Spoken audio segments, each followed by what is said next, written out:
আমর বিন মাইমুনে আউদি রাদিয়াল্লাহু আনহু বলেন, আমি উমর বিন খাত্তাব রাদিয়াল্লাহু আনহুকে দেখলাম, তিনি তার পুত্রকে ডেকে বললেন, হে উমর বিন আবদুল্লাহ, তুমি উম্মুল মুমিনিন আয়েশা রাদিয়াল্লাহু আনহার নিকট গিয়ে বলো যে উমর বিন খাত্তাব আপনাকে সালাম জানিয়েছে। তারপর তাকে জিজ্ঞেস করো যে আমি আমার দুঃসঙ্গীর পাশে সমাহিত হতে চাই, এই ব্যাপারে তার অভিমত কী। এতদ্র শ্রবণে আয়েশা রাদিয়াল্লাহু আনহু বললেন, এই স্থানটি আমি আমার নিজের জন্য পছন্দ করে রেখেছিলাম। আজ আমি আমার নিজের উপর উমর রাদিয়াল্লাহু আনহুকে অগ্রাধিকার দিচ্ছি। আব্দুল্লাহ বিন উমর রাদিয়াল্লাহু আনহুমা ফিরে আসলেন। উমর রাদিয়াল্লাহু আনহু তাকে জিজ্ঞেস করলেন, কী সংবাদ নিয়ে এসেছো? তিনি বললেন, হে আমিরুল মুমিনিন, আয়েশা রাদিয়াল্লাহু আনহু আপনাকে অনুমতি দিয়েছেন। উমর রাদিয়াল্লাহু আনহু বললেন, আজ আমার চিরনিদ্রার স্থানটি ব্যাপারে ব্যতীত আমার নিকট অধিক গুরুত্বপূর্ণ আর কিছুই ছিল না। আমি মৃত্যুবরণ করলে আমাকে বহন করে তার নিকট নিয়ে গিয়ে সালাম জানিয়ে আরজ করবে, উমর বিন খাত্তাব আপনার নিকট অনুমতি প্রার্থনা করেছেন।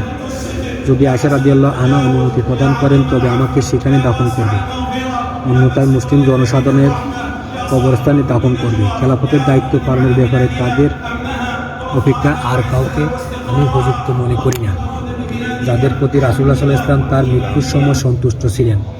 আমার পরে তারা যাকেই খলিফা মনোনীত করবেন তোমরা তারই নির্দেশ শ্রবণ করবে এবং তার আনুগত্য করবে। তারপর তিনি উসমান, আলী, তালহা, জুবাইর, আব্দুর রহমান বিন আউফ, সাদ বিন আবু ওয়াক্কাস রাদিয়াল্লাহু আনহুমা এর নাম উল্লেখ করলেন। এ সময় এক আনসার যুবক তার নিকট আগমনপূর্বক বলে উঠলেন, হে আমিরুল মুমিনিন, আপনি মহান আল্লাহর প্রদত্ত সুসংবাদ বহন করুন। ইসলামে আপনার যে মর্যাদা ও অগ্রাধিকার তা আপনি নিজেই অবহিত রয়েছেন। তারপর আপনি খলিফা নির্বাচিত হয়েও ইনসাফ কায়েম করেছেন এবং এই সমস্ত কিছুর পরেও আপনি শাহাদাতের মর্যাদা লাভ করেছেন। এই সকল কথা শ্রবণ করে উমর রাদিয়াল্লাহু আনহু বললেন, বাতিজা, আমি নাজাত প্রাপ্ত হতে পারলে কতই না উত্তম হতো। পুরস্কার যদি নাও পাই, পাপের জন্য পাকড়াও করা না হলেই আমার জন্য যথেষ্ট।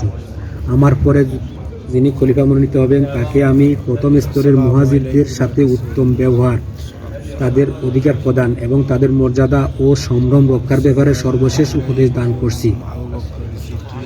আনসারদের সাথে উত্তম ব্যবহারের উপদেশ প্রদান করছি, যারা নিজেদের বাড়িঘরে আশ্রয় প্রদান করেছিল এবং ঈমান এনেছিল। তাদের ইহসানের স্বীকৃতি দিয়ে গ্রহণ করতে এবং ছোট ছোট অপরাধসমূহকে ক্ষমা করতে উপদেশ প্রদান করছি। আল্লাহ ও রাসূলের জিম্মাদারিদের কথা স্মরণ করিয়ে দিয়ে আমি তাদেরকে দেওয়া ওয়াদা ও প্রতিশ্রুতি পালনে তাদের পক্ষে শত্রুদের মোকাবিলা করতে এবং সামর্থ্য বহির্ভূত কোনো কিছু তাদের উপর চাপিয়ে না দিতেও আমি উপদেশ প্রদান করছি।